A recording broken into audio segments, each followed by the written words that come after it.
Perkenalkan kami dari kelompok 1 yang terdiri dari Septia Merlita, Regina Cintiasari, Raffi Mahesa Putra, Moh Rifki, Muhammad Am, Adi mengenal Aigoer, Cikawar, Peradilan Digital di Indonesia. Halo Sobat Hukum. Di era digital seperti sekarang, hampir semua layanan publik mulai beralih ke sistem online, termasuk di bidang peradilan. Mahkamah Agung Indonesia menghadirkan e-court, yaitu sistem peradilan elektronik yang bertujuan untuk mempermudah masyarakat dalam mengakses keadilan secara cepat, sederhana, dan biaya ringan.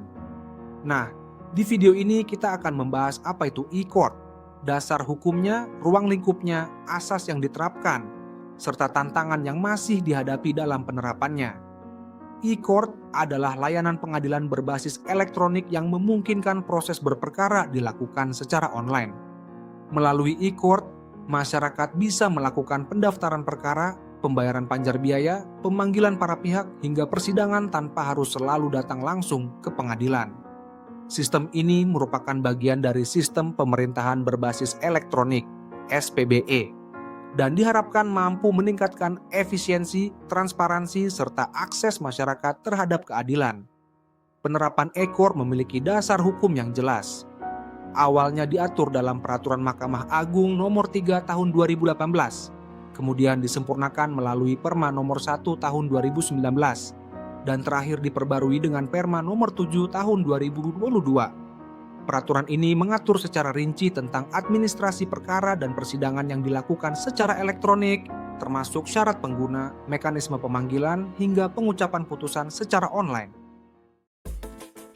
E-court memiliki 4 layanan utama, yaitu pertama, e-filing, yaitu pendaftaran perkara secara online sehingga menghemat waktu dan biaya. Kedua, e-payment, yaitu pembayaran panjar biaya perkara melalui sistem virtual account. Ketiga, e-summon, yaitu pemanggilan para pihak secara elektronik melalui domisili elektronik.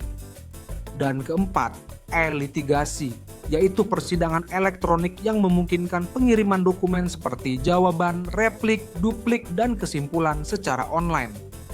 Semua layanan ini dirancang untuk membuat proses peradilan lebih efisien dan mudah diakses. Prosedur e-court. Pada tahap awal, masyarakat ingin berperkara dapat mendaftar melalui layanan e-filing dengan membuat akun pada aplikasi e-court Mahkamah Agung.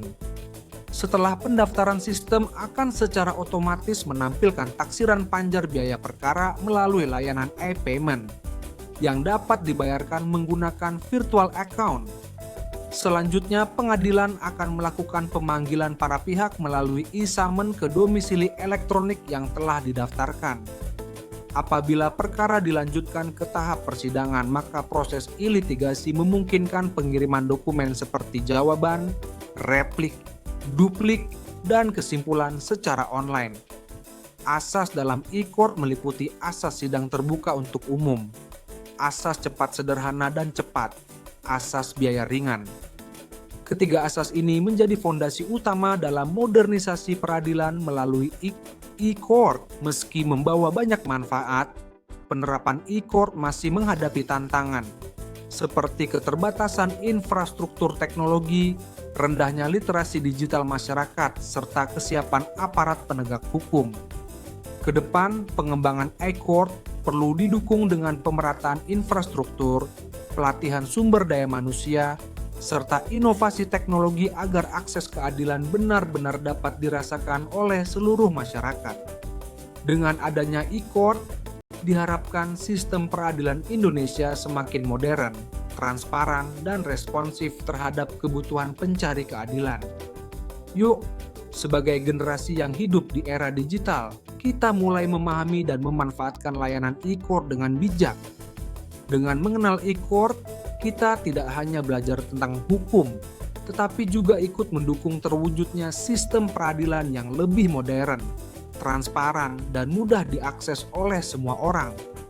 Jangan ragu untuk terus meningkatkan literasi hukum dan literasi digital, karena akses terhadap keadilan adalah hak setiap warga negara.